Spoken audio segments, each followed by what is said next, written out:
현재 가격보다도 약 한 3억 3천 정도를 더 절감해서 받을 수 있는 그런 기회였는데, 여러분 안녕하세요. 경매광장입니다. 오늘은 경기도 수원시에 소재하고 있는 다가구 주택 경매 사건 하나 다뤄보고자 합니다. 자, 이 사건의 경우에는 이제 최근에 낙찰된 사례이기는 한데요, 49%까지 떨어졌다가 정작 3차 매각기일에는 24명이나 입찰해서 91%가 넘는 가격에 낙찰이 됐습니다. 왜 그런 현상들이 벌어지는지, 이 물건에는 도대체 어떤 문제가 있어서 49%까지 떨어졌는지, 그리고 여기 입찰에 참가한 사람들은 과연 이 물건에 대한 문제점을 정확하게 파악하고 입찰했는지, 아니면은 그 낙찰은 됐지만 또 다른 어떤 분쟁거리가 남아있는 건 아닌지, 이런 부분들이 상당히 궁금합니다. 파악을 해보니까 4가지 정도의 이유가 있었는데, 이 물건과 관련해서 드러난 문제점 4가지를 세부적으로 알아볼 것이고요. 다가구 주택의 경우에는 오늘 이 사건과 같은 문제점들이 자주 나타나고 있습니다. 그래서 오늘 사건을 해결하다 보면 이와 유사한 사건들을 해결하는데 많은 도움이 되지 않을까, 그런 이유에서 오늘 물건을 한번 선정해 봤습니다. 자, 그럼 오늘 사건을 한번 보실까요? 경기도 수원시 장안구 송죽동에 소재하고 있고요. 물건의 종별은 근린주택입니다. 그런데 이제 정확하게 말씀드리면 1층과 2층은 사무소로 되어 있고요. 그리고 3층에서 5층까지는 다가구 주택으로 구성이 되어 있습니다. 토지 면적이 81평이 좀 넘고요. 건물은 연면적 238평이 조금 넘습니다. 감정 가격은 15억 2,600여만 원. 그런데 입찰 진행 내용을 보면은 1차와 2차 때는 유찰이 됐다가 3차 매각기일 최저가가 49%까지 지금 떨어진 상태입니다. 이 상태에서 입찰이 진행됐는데 정작 당일날 입찰에 참여한 사람은 24명이고 최고가 매수 신고에는 91.64%를 썼습니다. 13억 9,900만 원을 쓴 것이죠.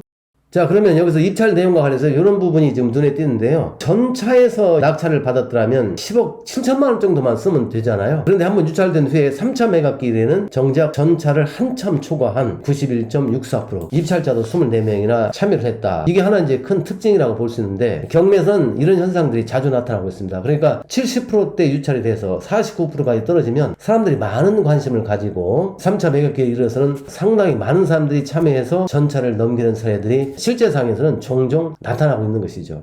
자, 그런데 여러분, 이 물건의 경우 한번 유찰이 됐다가 3차 매각기일까지 한 달 정도밖에 기간이 없는데 그 사이에 무슨 변화가 있어서 이렇게 낙찰가가 높아진 것인가, 그게 상당히 이제 궁금증을 불러일으키는 것이죠. 자, 그래서 제가 이제 이 물건과 관련해서는 먼저 왜 49%까지 떨어졌을까, 자, 이 부분에 대해서 한번 자료 정리를 한번 해봤는데요. 이렇게 떨어진 이유에는 4가지 정도가 복합적으로 작용했다고 볼 수가 있습니다. 첫째, 이 물건의 경우에는 내부 인테리어 공사를 하다가 중단이 됐습니다. 전체로 어쨌든 간에 13개 호가 되는데 내부 시설 전부 다 철거를 했거든요. 철거를 하다가 결국 이제 도중에 철거만 한 상태에서 이제 공사가 중단된 것이죠. 자, 이렇게 보면 이제 어떤 문제들이 생기냐면은 추가적으로 이걸 낙찰받은 사람들은 향후에 내부 인테리어 공사를 마무리해야 되기 때문에 추가 자금이 더 소요가 된다는 점이 하나 문제가 될 수 있죠. 자, 그 추가 자금은 이 사건 마침 그 유치권도 신고가 됐는데 그 유치권자의 그 신고서를 참고를 해보니까 전체 공사를 한 1억 7천 정도에 맡아가지고 이제 하기로 했다가 경매가 진행되면서 공사가 중단된 그런 사안입니다. 그래서 최소한 1억 7천 내지 2억 정도는 추가 자금이 들어갈 사안이다. 그것은 지금도 이제 변함이 없는 것이죠. 자, 그러니까 입찰가를 쓸 때 그런 걸 이제 반영해서 좀 낮췄어야 되는데 그런 부분들을 좀 놓치지 않았나라는 아쉬움이 좀 듭니다. 자, 두 번째로는 지금 이 내부 인테리어 공사를 맡은 업체에서 철거 공사까지 하다가 이제 공사를 중단을 했는데요. 그것은 이제 철거 공사비에 대해서 공사 대금을 지급하지 못했다는 이유로 공사를 중단하고 유치권 신고를 지금 했습니다. 유치권 신고 금액이 1억인데 과연 이 유치권은 인정될 것인지 그 부분도 한번 파악해 볼 필요가 있습니다. 그리고 이제 세 번째 문제점은 2층 부분이 건축물 대장상으로는 사무소인데 주택으로 개조해서 지금 쓰고 있습니다. 그러다 보니까 위반 건축물의 소지가 남아있는 것이죠.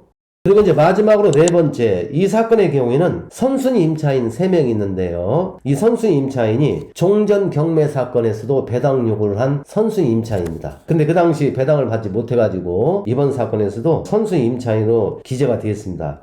과연 이 선순위 임차인은 이번 경매 사건에서 배당을 받을 수 있는지, 그렇지 않으면은 그 낙찰자가 인수를 해야 될 것인지, 자, 이 부분은 현재 낙찰받은 사람도 참고할 만한 내용이기도 합니다. 그래서 이 4가지 정도의 문제가 있는데 이런 것들이 복합적으로 얽혀서 낙찰가가 49%까지 떨어지지 않았나, 자, 그렇게 이제 판단을 할 수가 있는데, 근데 정작 3차 매각기일에는 24명이 입찰에 참여해가지고 91%가 넘는 가격에 낙찰이 됐습니다. 자, 그러면 그 사이에 이런 문제들이 말끔하게 해결이 됐는지, 그리고 입찰에 참여하신 분들은 이런 문제점들을 세밀하게 파악하고 입찰에 참여했는지, 그런 점들도 좀 궁금하잖아요. 그래서 이 물건과 관련해서는 이 4가지 문제에 대해서 그 해결 방안이 무엇인지 하나씩 알아보겠습니다. 자, 먼저 이제 첫 번째 문제인 위반 건축물 소지와 관련해서 그 내용을 한번 알아보기 위해서 건축물에 관한 세부 내용을 보겠습니다. 이 건축물은 현재 자료상으로는 5층까지 되어 있는데요. 1층은 사무소로 되어 있고, 지금 2층은 2가구 주택으로 되어 있는데, 이게 이제 공부사항에서는 사무소로 되어 있습니다. 그래서 사무소로 되어 있는 것을 주택으로 개조해서 쓰는 걸로 지금 나타나 있습니다. 이 부분이 이제 위반 건축물 소지가 있는 것이죠. 아직은 이제 적발이 되지 않아서 위반 건축물로 등재는 안 됐지만은, 나중에라도 위반 건축물로 지적돼서 등재가 된다고 하면 이행강제금을 물어야 되는 경우가 있는데, 자, 이것은 이제 낙찰받은 후에 지금 리모델링 공사를 하다가 멈춰서 내부가 다 철거가 됐거든요. 그래서 나중에 인테리어 공사를 하면서 차제 원상 회복을 하는 것도 한 가지 해결 방안이 아닐까, 그런 생각이 듭니다. 그러나 이제 이 부분 때문에 49%까지 떨어지진 않았겠죠. 그러면 또 다른 문제가 뭐가 있을까? 자, 두 번째는 이 물건의 경우는 현재 리모델링 공사를 하다가 공사가 멈춘 상태에서 또 유치권 신고가 들어왔다고 했잖아요. 그 유치권에 대한 부분도 제가 자료를 한번 상세하게 입수를 해서 파악을 해봤습니다. 자, 이 사건 유치권과 관련된 내용인데요. 다른 사건에서도 상당히 좋은 참고가 될 것 같습니다. 2022년 1월 15일자 유치권자 태백목재 합판으로부터 공사대금 1억 원을 위하여 건물 전부에 관하여 유치권 신고가 있다. 그러나 성립 여부는 불분명하다. 자, 이렇게 기재가 됐는데요. 이거는 제가 이해관계인의 조력을 받아서 유치권 신고 내역을 한번 파악을 해봤습니다. 그랬더니 어떤 내용이냐면 2020년 3월 13일 날 강제 경매 개시 결정된 것 같습니다. 그런데 유치권자가 공사를 하게 된 시점은요, 그보다 1년이 훨씬 지난 2021년 12월경이었습니다. 그러니까 구체적으로 말씀드리면 첫 경매 개시 결정등기 이후에서 공사를 시작했다는 것이죠. 자, 이런 경우에는 유치권 성립 요건을 갖췄다 하더라도 유치권자가 낙찰자에게 유치권을 가지고 대항을 할 수가 없습니다. 따라서 나중에 명도하고 나가야 된다는 것이죠. 자, 그런 점에서 본다면 이 사건의 경우 뭐 유치권이 크게 문제가 될 여지는 없다라고 판단이 됩니다. 자, 그런데 이 사건의 경우에는 마지막으로 남아있는 문제, 선순위 임차인이 3명이 있고, 그리고 이 선순위 임차인 3명은 종전 경매 사건에서도 선순위 임차인으로서 배당을 받을 수 있는 임차인이었죠. 그런데 어떤 이유인지 배당을 받지 못하고 현재 사건에 그대로 인수가 되어서 현재 사건에서도 선순위 임차인으로 등재가 되어 있습니다. 자, 그 3명의 선수 임차인의 내용을 간단하게 볼까요? 첫 번째 임차인이 곽봉모 씨인데 보증금이 7천만 원, 그리고 대항력이 있다고 지금 되어 있고요. 그리고 여기 내용을 보면은 2011년 3월경에 전입일과 확정일자를 받고 배당 요구는 2015년도 8월 18일 날 한 걸로 되어 있는데요. 이 배당 요구 일자는 실제 종전 사건이나 현재 사건에서 배당 요구를 한 게 아니고, 이 곽봉모 씨의 경우는 그 당시 임차권 등기를 한 사람인데요. 그 임차권 등기 일자에 해당이 됩니다. 여러분 잘 아시겠지만은 주택 임차인이 임차권 등기를 하게 되면 따로 배당 요구를 하지 않아도 배당을 받을 수가 있잖아요. 그런 의미에서 편의상 임차권 등기를 한 날을 배당 요구 일자로 기재를 한 것입니다. 그 다음에 두 번째로 이희모 씨. 이희모 씨도 보증금이 3천만 원인 선순위 임차인데요. 종전 사건의 임차인입니다. 여기 보시면 종전 사건의 임차인, 앞에 그 곽봉모 씨도 종전 사건의 임차인이고요. 그런데 어쨌든 종전 사건에서 배당을 받지 못해서 현재 사건에서도 인수된 내용으로 기재가 되어 있는 것입니다. 그리고 마지막으로 정승모 씨. 보증금은 9천만 원이고 대항력이 있습니다. 정승모 씨 역시 종전 사건의 임차인이었고 종전 사건에서 배당에 참가할 수 있는 자격을 가진 임차인이었습니다.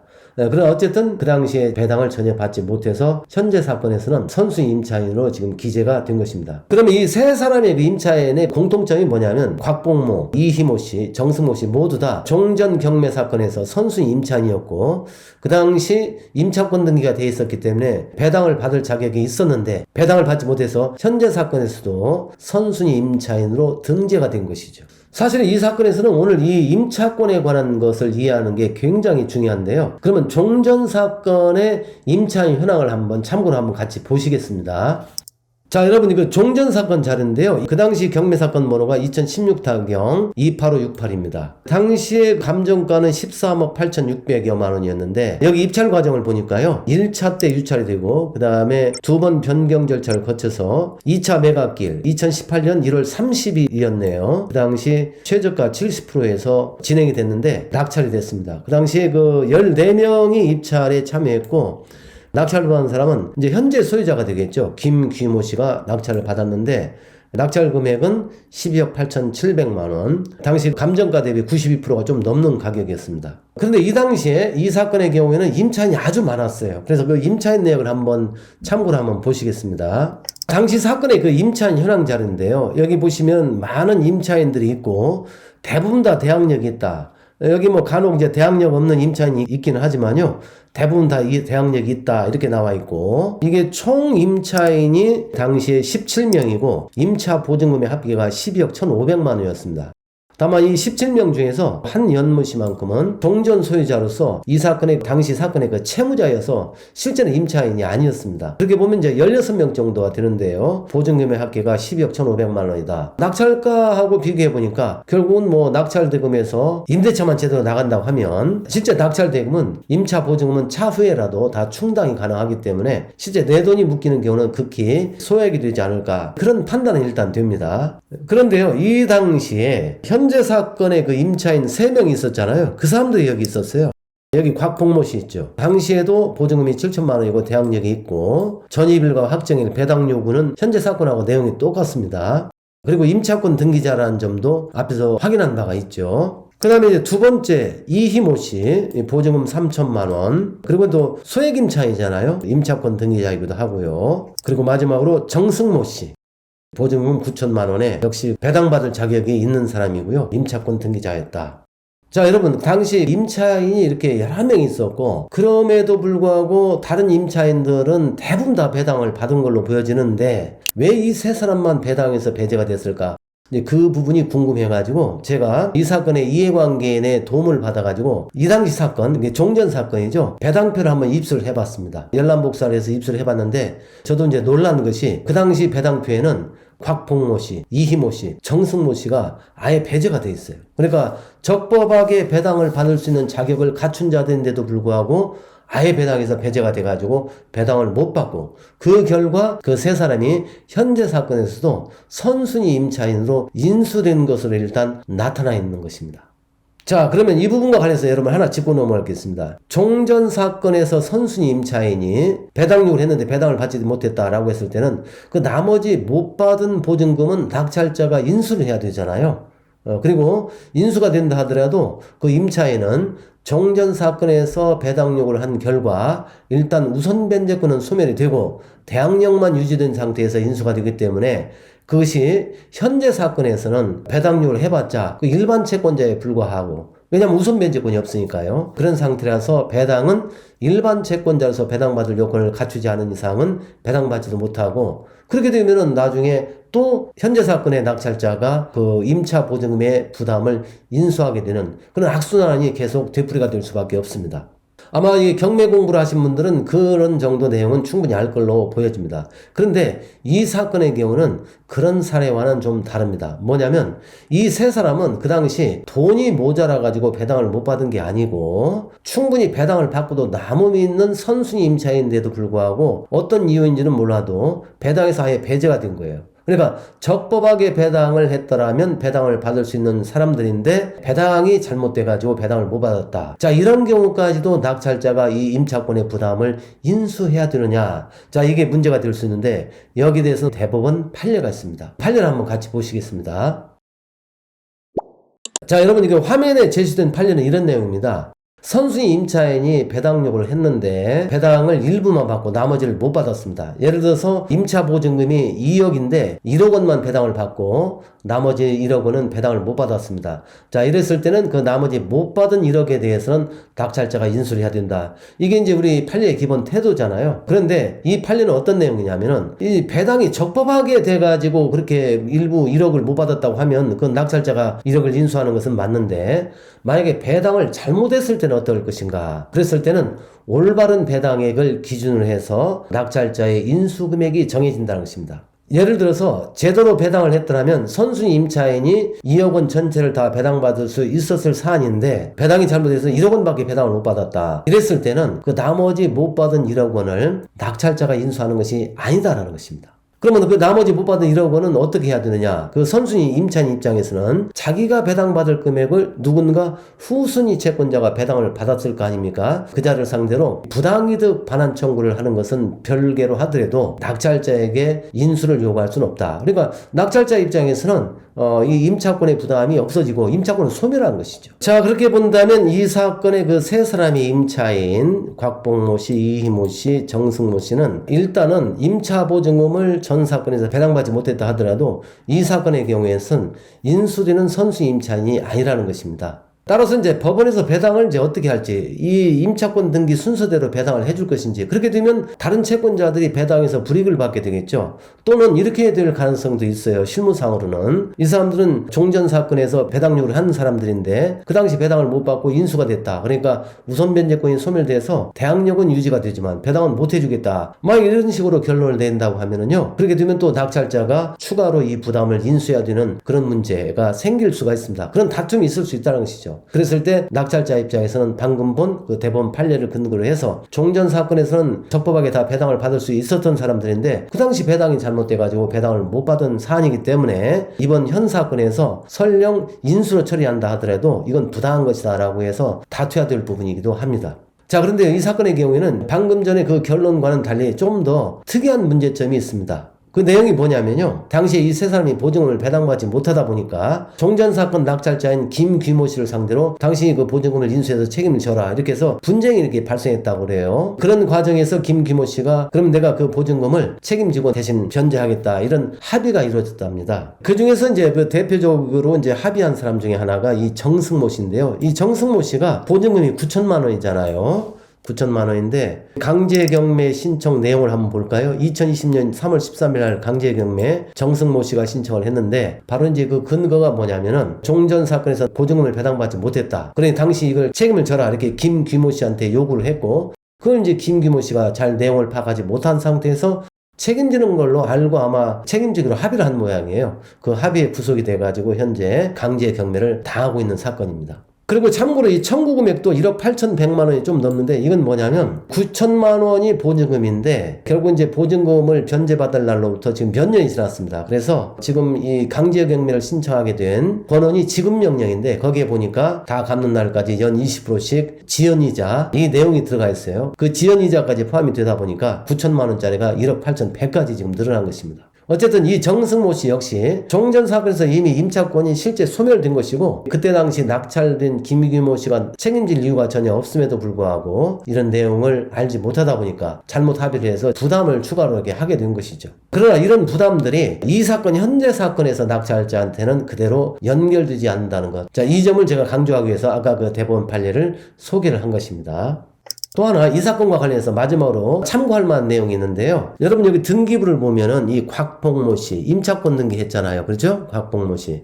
근데 이 곽봉모 씨 임차권 등기는 현재 말소당할 처지에 놓여 있습니다. 자, 그 이유가 무엇인지 한번 볼까요?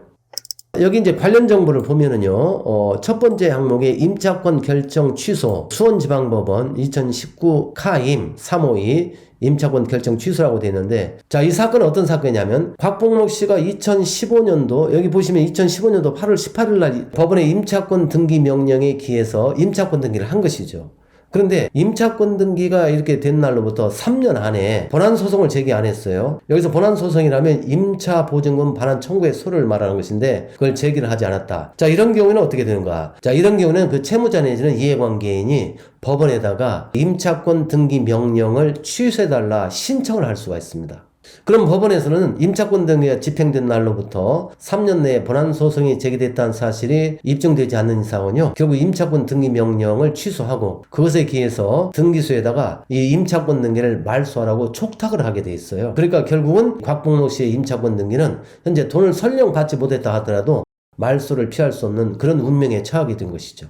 여러분 그 가압류나 가처분의 경우에도 그 집행이 된 날, 부동산 같으면 이제 등기된 날이죠. 그날로부터 3년 내에 본안 소송을 제기하지 않으면 채무자가 채무 이행을 하지 않고도 가압류 내지는 가처분을 취소해달라고 신청할 수 있고, 그리고 법원에서는 3년 내에 본안 소송이 제기되지 않았다라는 것이 입증이 되면요, 취소 결정이 떨어져서 가압류 등기나 가처분 등기가 말소가 됩니다. 이게 민사집행법의 규정인데요, 그 규정이 주택 임차권 등기 명령에 기해서 행해진 임차권 등기에도 그대로 준용이 됩니다. 있습니다. 참고하시면 다음에 이와 유사한 사건을 만났을 때 활용할 기회가 있지 않을까 그런 생각을 해봅니다. 수원의 반토막까지 떨어진 다가구 사건, 결국 이제 91% 이상으로 낙찰된 사건이었는데요. 왜 49%까지 떨어졌는지 그 이유도 한번 알아봤고요. 그 후에 24명이나 입찰해서 91.64%에 결국 낙찰이 됐는데 낙찰가가 합리적인지 그런 부분도 한번 살펴봤습니다. 특히나 선순위 임차권과 관련해서는요. 종전 사건에서 배당 요구를 했거나 또는 배당받을 자격이 있는 사람이었는데 배당을 전부 또는 일부를 배당받지 못했을 때 이런 때는